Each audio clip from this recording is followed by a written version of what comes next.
Hey guys, we are gathered together again for our Realtor Roundtable, guys. Thank you so much for joining us today. Can we start around the table just to let everybody know who we are and just pass it along? Hi, I'm Angela Elgani. I'm Stacy Curran. Kendall Winton. Doug Pratt. Lauren Swoboda. Curtis Blackford. Laurie Soleanea. All right, well, thank you for joining us. So today, guys, as we've been doing in these other sessions, we're just going to kind of get some raw and real information for what we've been running into out in the field so that we can not only share our experiences, but let other people see what we're running into, what real estate in the market today is all about, and how we've been handling it and taking next steps to wherever their destination is taking them right now. So what were we planning on going over today? So there was a couple points. I know inspections was one. Okay. What was another one? Appraisals. Appraisal. Earnest money. Earnest money. Yeah. Contingent financing contingencies. Yeah. Purchase price. Let's talk about earnest money a little bit. Yeah. So earnest money, for those of you who don't know, earnest money, whenever someone is in the process of purchasing a house, there's a lot of things that people refer to it as. It's your skin in the game money. It's the good faith money. It's the thing that they use after you close to start your escrows. It's a lot of things. And so there are many ways that people approach it, and it's part of the package overall that can either say a lot about what your buyer's intentions are for their offer or not. So what have you guys been encountering lately? Well, typically the skin in the game is what, 1% of sales price? Generally. So we That's the generally general start level. there. And anything above that is showing great interest in the home and strong backing financially. Has anybody seen a higher earnest money kind of play a factor in whether they got the deal or not? I did a high earnest money on a luxury property that was listed at 1.7, and instead of 17,000, we did 50,000. So that really told, but we were up against another contract. So that told them that we really wanted it. We were willing to risk $50,000 to go through the process. Inspections were involved. There was no financing contingency. So it was really all about the inspection resolution period. So it basically told the sellers that we're not backing out of this. We're going to do our inspections, but we're going to resolve around the parameters of our contract. And we are in this to stay in this. We're not just testing the waters through the inspection period, which I think is really a good play for your earnest money if your buyers are comfortable with it. They have to understand that they do have that $50,000 at risk. Right. As part of that consultation we talked about last Right. week about getting them in, talking to them about the whole process Right. first. And so they trust you, you build that relationship with them. So when the time comes, like you said, Angela wants all her things ready to go so that she can like boom, boom, boom if you love the house. Well, earnest money is the one thing that I think for a long time we haven't put much focus on because it kind of was just this like thing, part of the contract. And I think it's becoming more and more of an important piece of the puzzle. Yeah, it has been for a while. And just to clarify on earnest money, you have your purchase price of, let's say, $500,000. Generally, you would put 1% down. So that would be a $5,000 earnest money. You have to write a check within a few days of your contract being accepted. That check goes to the title company. The title company then receives it, cashes it, and holds it in their account. And then when you go to purchase your house, you get $5,000. You already have $5,000 in the game, so it goes against your down payment. So it's not like you're doing extra money to hold the house. It's just it really financially holds your house, Right. So that the sellers know that you've got skin in the game. Right, and like Kendall was alluding to, I think it's been one of those things that have just kind of been brushed over for so long that now every offer, we have to analyze everything that's going into these offers now, because as we were having all these crazy overbidding wars that we had last year before, now all of a sudden we have to scrutinize everything that we're putting into that offer, because it's not, the highest price doesn't always win, and we have to, and it's about having those expectations and having those discussions, sometimes those hard discussions with our buyers up front, that they know that this is a valuable piece of that puzzle. And it's not just about the 1%. It's that standard. So how do we, if everybody else is submitting a standard offer, how do we differentiate ourselves? Because when we have all of those things together, that's, at least on the selling side, that's the things I consider for all of our listing clients, is that we have to break all those valuable pieces down, because if you have all other things created equal and somebody's got 10,000 earnest money and somebody else has got 50,000 earnest money, how much more committed to that home are they, and what does that tell your seller? So it is a valuable piece that we need to really start giving more consideration I to. think it also validates like what your finances are too. Yeah, like, true. Right. and not so much. Hopefully, in a 1.5, they have certain finances. But you know, in lower priced houses, you're really Exactly. trying to Or prove average that price. you are. Yeah. For an Again, why average I priced just house, keep yeah. coming back to that. Let's talk before you, Yes. because a lot of people think, oh, I'm not ready yet. But maybe you're still not ready yet because we haven't had that conversation. I haven't been able to put in front of you exactly the exact parameters, not just a general, like, okay, we're going to do this, and generally it means Right. that. I want to get down to some really nitty gritty specifics. Are you comfortable with 5,000? Are you comfortable with 10,000? Right. How comfortable are you with this? How, you know, like, how fast can you get it? Are you sure? Like, go back and check. Is it in your bank account now, or do you have to pull it from somewhere? Like, let's really get into some small nitty gritty details, because I feel like that's going to make my offer stronger. Absolutely. As a loan I was officer, gonna yeah, say. that's such an important step. I'm a loan officer, so to get them pre-qualified first, we have those conversations ahead of time in regards to earnest money, and of course all the funds, the down payment, closing costs, everything. But yes, where are those funds? Are they accessible? Are they liquid?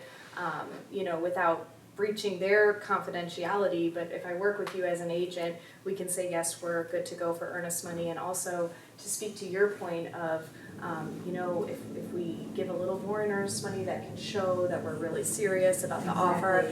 And my reassurance to them is, yes, that money is not going nowhere. It's not just like, oh, I gave you an extra promise. Just making sure the client understands that, no, it's almost like you just gave more of a deposit towards your down payment and closing costs. It doesn't disappear. So if you're comfortable with adding a little more to the earnest money, like oomph, just know if you were already planning to put 20% down anyway, then you're just kind of giving a little more up front, provided that you're confident it's going to be fine.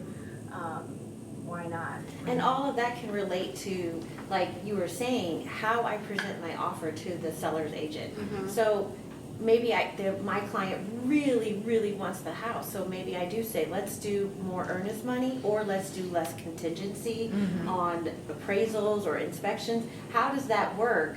And what's best for the seller? So then again, I would communicate with the seller's agent, like, what do your sellers need to make this deal?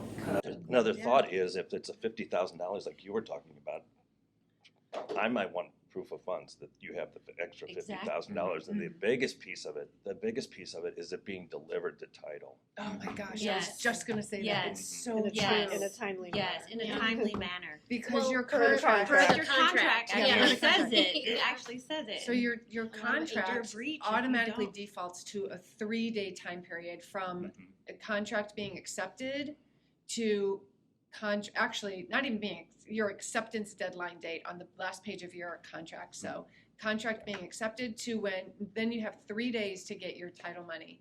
Now, if you accept a contract on a Friday and you're on a holiday weekend, Saturday, Sunday, and Monday, you can't get to the title company. So there go your 3 days. And then you've agreed to these 3 days, but your money isn't there. What if for some reason somebody floats a backup offer in, Yes. or they get somebody who's desperate and wants the house? Yes. They can now the contract is somewhat open, kind of a gray area, but somewhat open, that you did not put your money in to hold this house. Somebody else could swoop in, and that could be a contention. Well, not only that, but let's say it's a simple mistake. Like you didn't prepare for the holiday weekend, and it's now Tuesday. You're catching up from the holiday weekend. You still haven't submitted it. It's Wednesday.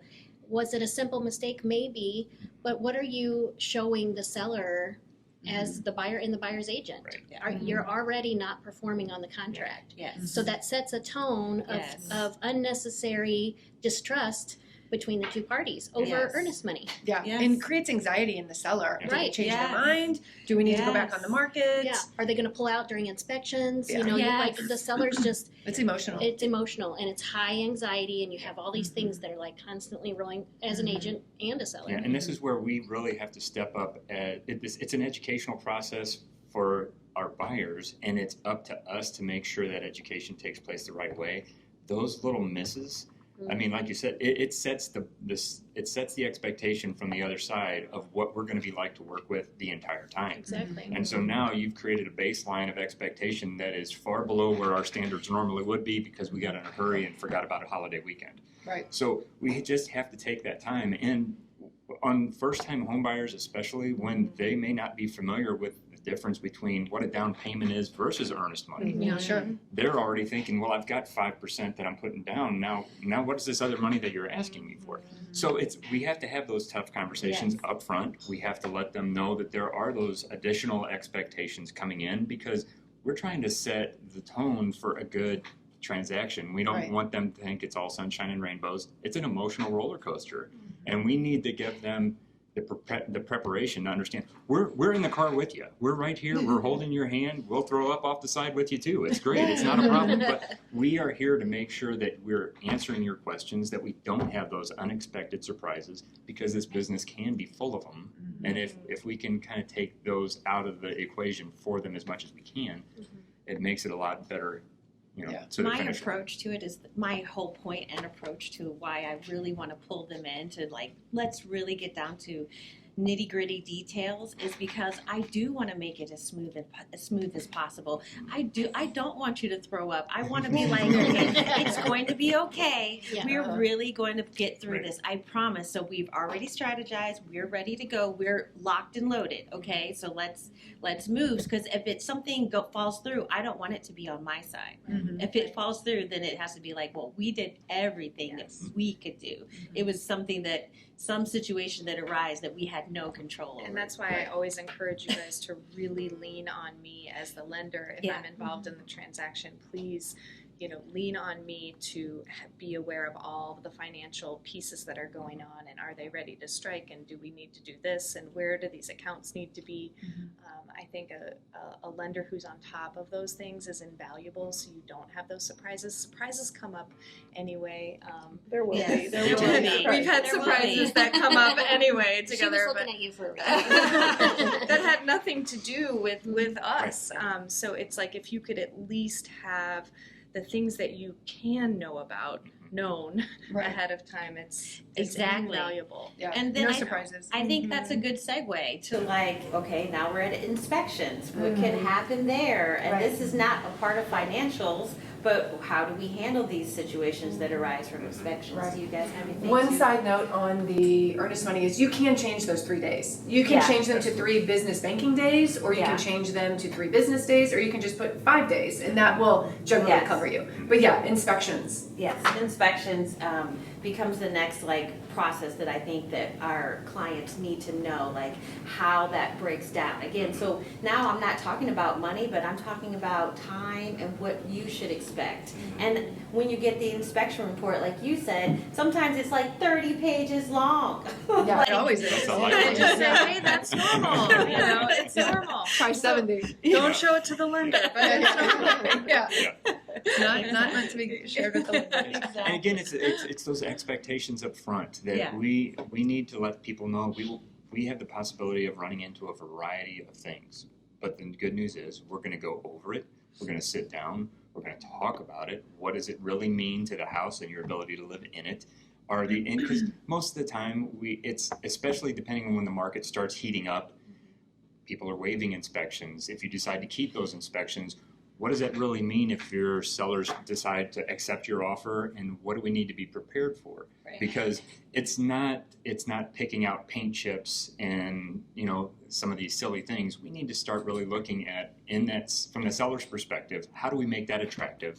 How do we really dwindle it down to the things that can compromise someone safely living in the property? So it's kind of setting those expectations. Isn't it funny how this business is all loaded about setting expectations? It's just letting them know what we could be in for, and then that we're going to work through it, and trying to set parameters on what those reasonable requests are.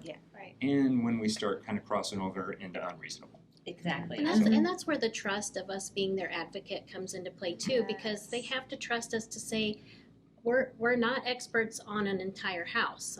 That's what the inspector's for. However, the inspector will put, these are maintenance items, and these are the items that need to be addressed. Right. Yeah. And so the maintenance items, that's more of like an education. You're gonna own this house, you need to know where the water shutoff is. You need to know that sometimes the grading might need to be changed by the basement window. You know, that changes, so that's over your home ownership. That's how that's gonna go. But then there's the summary of items. And then I always say, okay, what are the top things that are most important to you? And then let's for sure work on getting those, and maybe not worry about the GFCI in the kitchen. That's you know, because handyman, or if you know, you could Depending YouTube on the that. city. Yeah, exactly. It's just about their priorities, and it's about setting that expectation with them and letting them know that you are paying a home inspector to find absolutely everything in this house.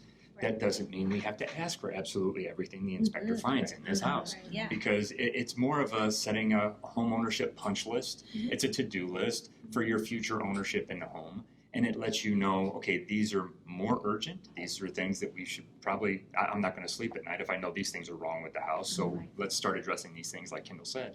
And it's really just dwindling those down to their priorities and the things that are just really superficial and cosmetic versus things that are genuine concerns. Yeah.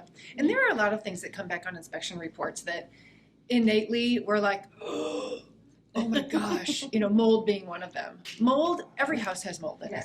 Every house has mold. And so if you get an inspection report back with a little bit of mold, it is not, generally speaking, it is not a huge deal. Certainly not a deal breaker. You know, we can always get another set of eyes on it, get an estimate on how to remediate it if it hadn't been done already. But there are some cracks in the basement, concrete cracks. So a majority of homes are going to have cracks in the concrete somewhere, whether it's foundation, whether it's slab, whether it's garage, driveways. So just be open-minded that we've seen so many different things on so many different homes, and so have the inspectors. So you really have to put your trust into the inspectors and the experts to know that, you know, most of these things are extremely manageable, extremely manageable. Inspectors, please make sure they're ASHI certified. Yes. Somebody that you can trust that goes in there, because anybody can say that claim that they're an inspector. Right. Well, and I've had a rash of buyers lately that have just, they're going in to write an offer and making sure that they have a way out when they write the offer. So we're working on setting those expectations for them too. But it's one of those things where they get in and now all of a sudden they're like, well, we'll just have the foundation inspection done. We don't need to have that other building inspection. We'll save our money. Well, it's, again, setting the expectation for the only way you're going to get out in a regular residential contract out of that is to have a bare minimum of that building inspection. Right. And everything else is a bonus. Those are all your choices. But if you're looking for a way to get out now, this is the bare baseline of what you have to commit to in order to make sure that's even a possibility. Right. And because when you include inspections when you keep the inspections as part of your contract, the general terms are saying that you're going to keep your inspections, you're going to have 10 days for inspections and 10 days for 10 and 10, right? Okay. Unless you specify. I always change mine.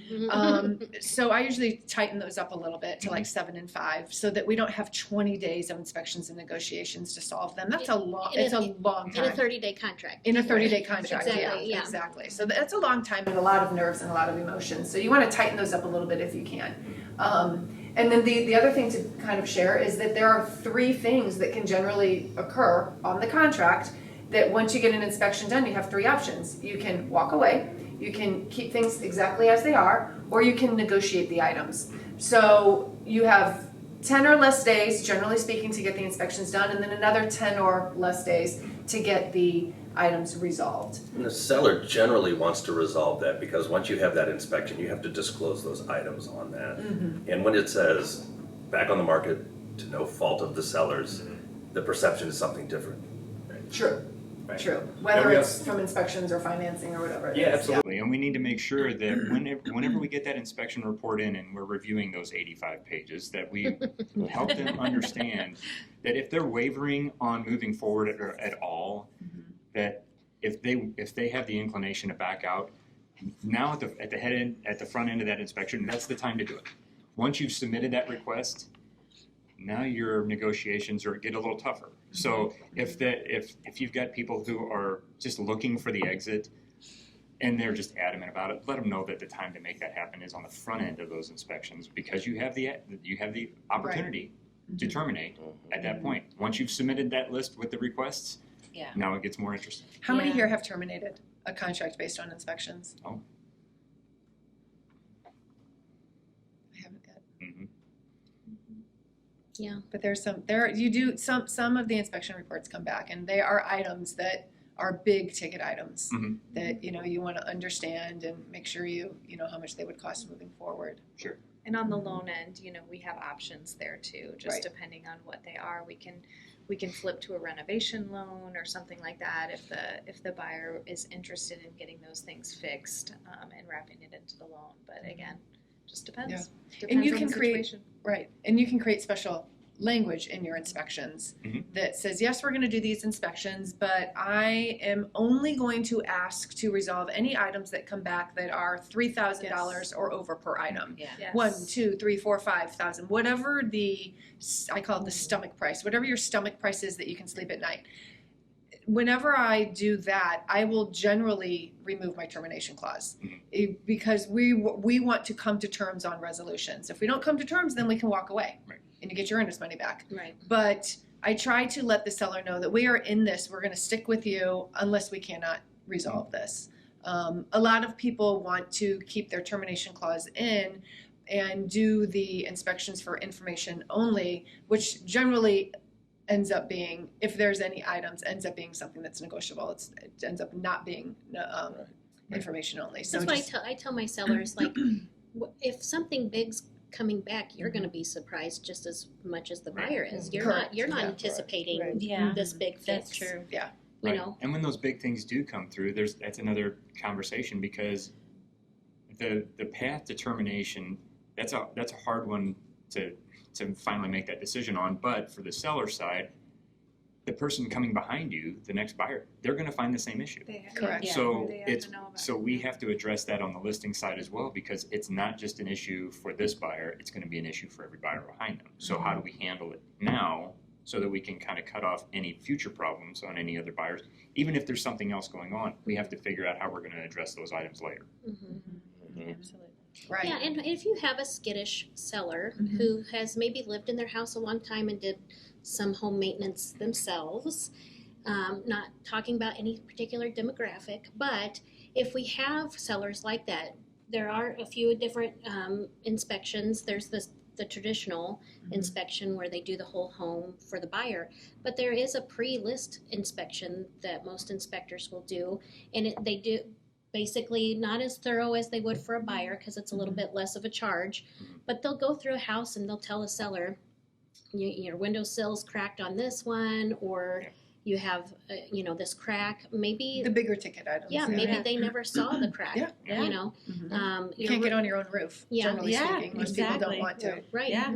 Nor do you really know. I could get on my roof and I don't know if my flashing You don't know around what my you're chimney's looking right. at. Yeah. I don't know. Yeah. Maybe it blew off in a storm and you just never knew. So if you have lived in your house, I mean, even if you've lived there a few years, if you're really unsure and that creates anxiety, let us give you the resources to kind of put your mind at ease before even putting it on the market. Not that the buyer's inspector won't find something else that was, we had that once where I had some sellers that had the pre-inspection done and they felt pretty confident, and then the buyer's agent, they did a sewer lateral and found that the sewer needed to be replaced, which the original walkthrough didn't find that. But Sure, yeah. there's going to be things, but they're like, this is all the more reason why these consultations and knowing where you're at with your client is so important for them to get to know us too, because And the value that we offer them, Yeah. the advice, the experience. Yeah. I mean, how homeowners be like, I know my home, but do you know the technical real estate market, like what it really means, like, and how to get it fixed? And you're probably focused on your life, your job, your family. You're not thinking about that, but we are. and we have that's why we inspectors do that we that. trust for a reason. Right. Yeah. Absolutely. There's hundreds of transactions we go through, and it might not be mine personally, but I saw where this inspector came in, swooped in and saved the day, or found something that was unexpected, or maybe maybe they thought it was a big thing, called the inspector and asked additional questions about the whatever item it was, and he was like, okay, I notated it because I have to because of his ASHI certification, but at the end of the day, it's just a home maintenance. This is all you really need to do to, you know, sometimes put your mind at ease about. So it's having that relationship with the inspector and them knowing that you're a good real estate agent. So they're always, one we use on a regular basis is always answers his phone, always talks to our clients, always goes above and beyond if we have additional questions. Even when he hasn't been paid to do something, we can always call him and ask. He saved 2 deals for me, bringing in structural engineers to 2 different homes that they had questions about, a little bit of movement or gaps on the outside of the home, those type of things. So. Comfort. Yeah, it's all Very a relationship. Yeah, absolutely. It really, really is. And we need to, you know, maybe we're the changers, or maybe we can start the change of like, we're not just opening the door and quickly writing together a contract that you're going to back out of in 5 days. Yeah, and it does. When you have those relationships, it is important, because those inspectors, they work with a lot of people. And it always made me feel good when the inspector was there with my buyer, and he would let them know, even after the buyer had left the room, how much different I do things in keeping my clients informed, taking care of them, doing. He's like, look, I work with a lot of agents. He's like, and you guys are the exception. They are our cheerleaders just as much as we are for them. So so those things go noticed when we don't think they're noticed, and it is important, especially on the side when you have sellers who have lived in that home for a long time. They have memories there, they have a history there. It's been their home. They've raised their kids, and now all of a sudden you've got someone coming in and criticizing the home that they've created for their family, and it gets tough. And they've worked hard to keep it. They've worked hard to maintain it. Absolutely. I don't believe that most homeowners are coming in just like, whatever, Right. letting it, it's No, falling absolutely. apart, I don't care. You know what I mean? So we They have put to, their hard-earned There's a lot of money pride and into it. time and effort. They're prideful of their home. right. Yeah, and so we have to help create that separation, and turning a home that's been a home for 20 plus years into a thing. It's a hard thing to do, but trying to help them see the prize, not the price, and getting past that, it just takes some compassion and working through that process. And it is definitely a process, and sometimes more involved than others. So. Absolutely. And, you know, in that communication, if we're on the buy side and we're working with the agent on the sell side, you have to be empathetic towards the sellers. You have to understand all of these points that we've just discussed from an empathy and compassion standpoint. And if you deliver news, there's different ways of delivering news. There's a kind and compassionate way to do it, and then there's like a black and white version. And I find that the kind and compassionate way to do it usually ends up getting more credits or getting us closer to where we want to be to close the deal, so that both sides are feeling comfortable moving forward. Yeah, that's why I don't understand about some agencies that have agents that only work with buyers and some that only work with sellers, because to be a good real estate agent, I think, my personal opinion, you have to know both. You have to put yourself in each other's shoes. And not that you're not having your client, let's say you have the buyer, it's not that you don't have their back, but sometimes you have to say, okay, if we were the seller, how would this feel, or how would this worded this way, how would that sound to them? And it's all a finesse. Exactly. We're going to get there. Yeah. We And just that's have to. how your contract can get accepted or rejected, right? Sure. Because if you're the seller's agent and we come at it like all black and white and harsh, and you might be like, well, then we don't accept it. We're done. And and you're talking about finesse in those moments when we're, especially in the negotiations on inspections. It's when, depending on the side you represent, your representation will come into question, because we have to maintain a balance. We have to help both sides see both sides. Yeah. Because inevitably they will play that part at some other point in their life. Right. And we have to help them understand that we're all trying to reach a win-win conclusion to this scenario. It's like a And metaphor so- for life. Yeah. For almost anything. It you absolutely know? is, Yeah. because- Well, we've been Yeah. lucky though. Yeah. We've been lucky. Speaking of that, we haven't represented one side in a transaction, Mhm. but a couple years down the road, the side that we did not represent will reach out Mhm. because they appreciated how we handled Wow, the they're process impressed, yeah. for the Yeah. other side. Right. And they That's felt like cool. what their agent didn't maybe represent them. Every transaction right is way. a resume. It's Yeah. a point on your resume. Exactly. Cool, yeah. Yeah.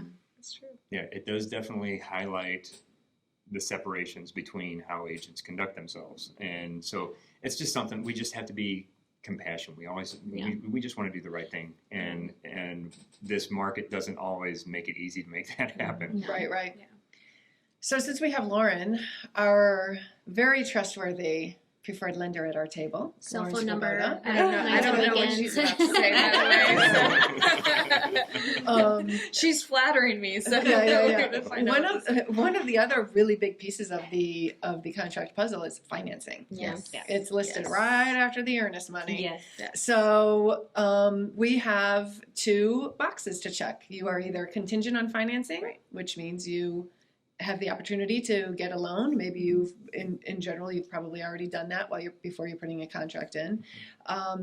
Or you are not contingent on financing, which does not necessarily mean cash. So let's talk about that and how that's a very confusing term for a lot of people. Right. So we're running into more and more of the not contingent on financing, and that can make it tough for financed buyers. And so, but we also trying to help people understand, you're exactly right, when they know, when a seller sees that it's not contingent on financing, the immediate assumption is that it's a cash deal. Yeah. Yeah. And so we always have to, again, put on our education classes for our sellers that now we do still have the option open for them to finance. It's just right now the offer and the transaction is not contingent on that taking place. Right. Doesn't have to be. Doesn't mean they don't have the option to go out and talk to Lauren. It actually says and get it over. it says there's verbiage in there that says that they are allowed to On a multiple make it. offer situation, the not contingent upon financing that's Well, not cash is not right. always a great deal. You'd want to talk to Lauren and get into a net Absolutely. cash type thing, which is a whole nother conversation. Right. If there is a contract that you guys are doing where it's not contingent on financing, but they are actually getting a mortgage, that is when there's a lot of communication going on about timelines, dates, things like that, because they do, they are getting a mortgage actually. So they, that's where we're really keeping our eye on the calendar, because there is no loan commitment date because they're not getting a loan per the contract. So, there's, different strategies and ways that we can have certain things happen so that we can be comfortable that that the financing is still going to happen and that there's going to be no issues, whether it's inspections or things like that going on. In that situation also, the eyes are really on the appraisal because it's not contingent on financing, or maybe it's not contingent on an appraisal, but we have to get an appraisal for a mortgage. So again, just making sure that house is going to appraise, and if it doesn't, that explanation, that education, that the buyer then would need to come to the table with any gap money.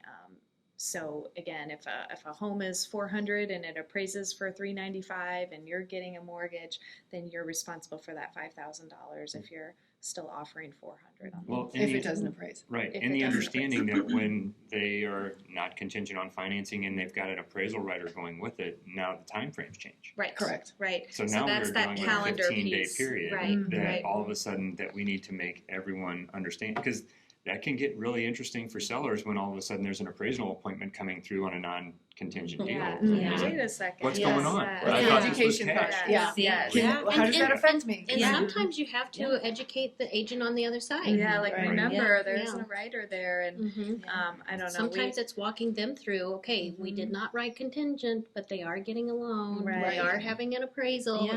and sometimes You from get the other side, pushback. we're like, no, you can't. Well, Mhm. yes, say in the you contract can. that you can. So yeah, that's where the calendar is just. Let's really explain what not contingent on financing means from the buyer's side. Like if you check that box, Okay. like we said, it means you can still get a loan. It's just that your current contract is not contingent on receiving that loan or not. Which means if for some reason you do go and apply for a loan and you don't get it, you're still on the hook for the contract of this house. Exactly. That's the bottom line, Exactly. unless you're paying cash, which is also not contingent on And financing. as the listing agent, even if they are And you could lose non-contingent, earnest planning money. to get a mortgage, you'll want to see that proof of funds that Sure. says that even if Exactly. they don't get this loan, Right. that they still have the cash to buy it. Right. So when all this frenzy was going about non-contingent upon financing, but they are going to get a mortgage, and then sometimes the asking This for is- the proof yes. of funds was, slid through Tricky the because cracks. it isn't Yeah. actually there, but that's for their comfort as far as going. Going not contingent, that's where a pre-approval is really Yeah, nice oh, to that's have. what I was And gonna that's say. why Yeah. we say to, I know you all say to your clients, listen, I know you don't have a house that you want right this minute because we really haven't begun looking, but can you please get pre-approved by our preferred lender, Lawrence Swoboda, so that we can at least be comfortable should you want to go not contingent on financing. Correct. Because at least you know that there have been underwriter eyes on your finances. And I've had somebody write an offer, not contingent upon financing, but fill out the financing portion on the contract, Me too. Yep. right? Just recently that happened, and I called them and It's asked like, them, like, wait. can you please delete all that, because I don't, Right. because you're kind of saying two things. It's a Yes. Right. Yeah. Exactly. The Yeah, sellers what we're aren't saying understanding is- what we're looking at right Yeah, now. is what we're saying is that they're checking not contingent on financing, but in that paragraph, there's also terms. So you might be a conventional, a 30-year at 6.5%. So they're saying they're not contingent on financing, but then they're filling in those terms. So they're Right. saying two different things. But what getting back to Lauren has, and this is kind of, you can look at this from two sides. If I am representing the buyer, and I have my pre-approval, which says my buyers are approved up to $900,000, and they're going through NAF with Lauren, and we are not contingent on financing because we've already gone down the loan approval. We don't believe any jobs are at risk. We don't believe we're going to have to pull out of this because the loan falls through. I'm going to have Lauren call the agent on the other side and speak to how solid my buyers are. So I'm going to submit the contract, and along with the contract, I'm going to text and email the agent this information along with Lauren's number.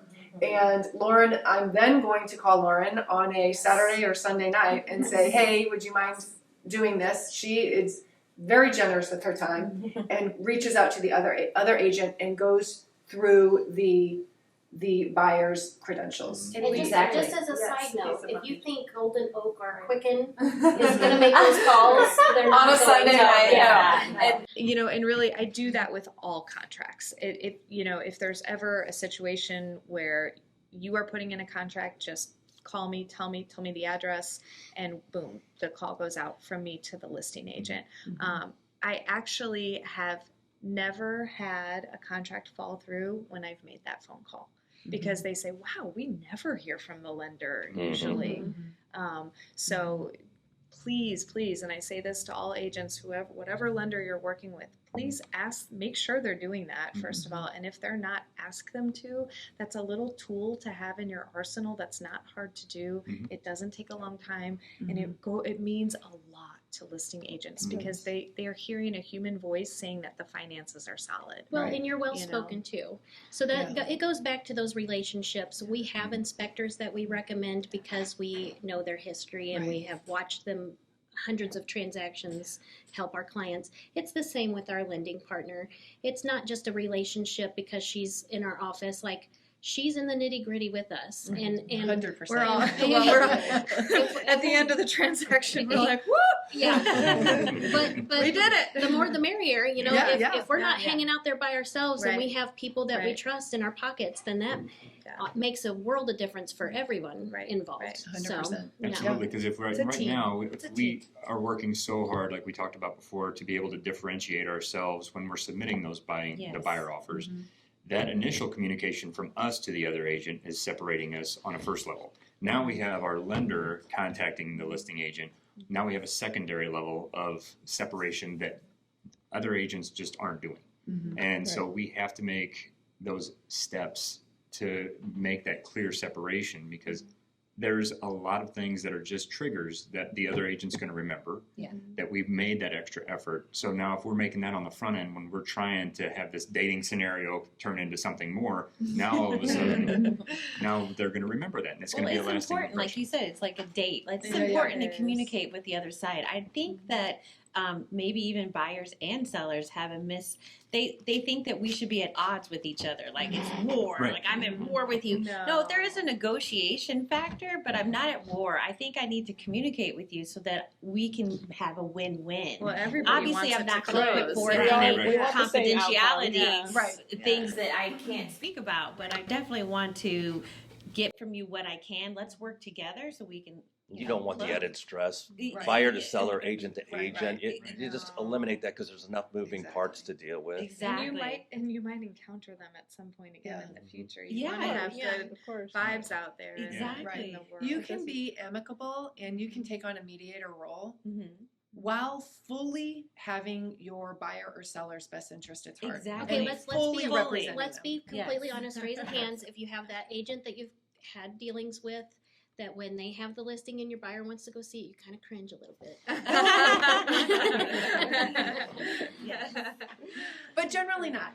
Yeah. Generally, most of the agent, really, I'm just saying, don't be that yeah, agent. yeah, yeah, Yeah, exactly. don't be Just that don't be that. agent. 99.9% of the time, I am dealing with agents who truly want. We're both representing. We want what's best for our clients. Let's come together and make this happen for them. Exactly. Mhm. 100%. And it It is doesn't mean- rare. It yes, is rare. it But is when it rare. happens, you're like, oh, it I- makes it so much more difficult. I feel like with all the fatigue that we've had, Mhm. last year was pretty rough. Even if you had a good year, Yeah, the transactions were tougher. you have to be on your toes. You had to be on your toes. 24/7. So I feel like It's a good through learning this past experience. couple years, everybody really working hard to make what they made. I think I see a few of the, the kind of agents softening, knowing that it's more communication between the two. I've called listing agents before and, just wanted to introduce myself. We have buyers, they really love the house, just wanted to kind of get it.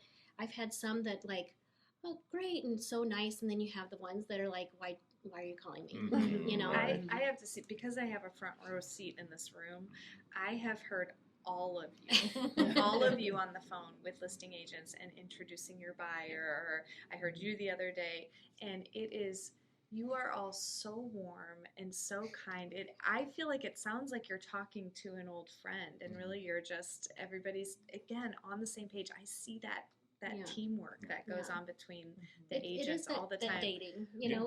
it's the Well, when I dating. entered the industry, You're I was building surprised trust. about that Mhm. because you think it might be an adversarial thing, Yeah. and it's not. It's not. usually. And some agents do go Yeah. into it. Very like, Yeah, they're Depends ready. on the personality. Yeah, Pick they're gloves off, ready. that's But right. you Yeah. but just it's have really to, more that we have to work together to Yeah. come to a common goal. Mhm. Yeah. I still am advocating for my client, Yes. but Yes.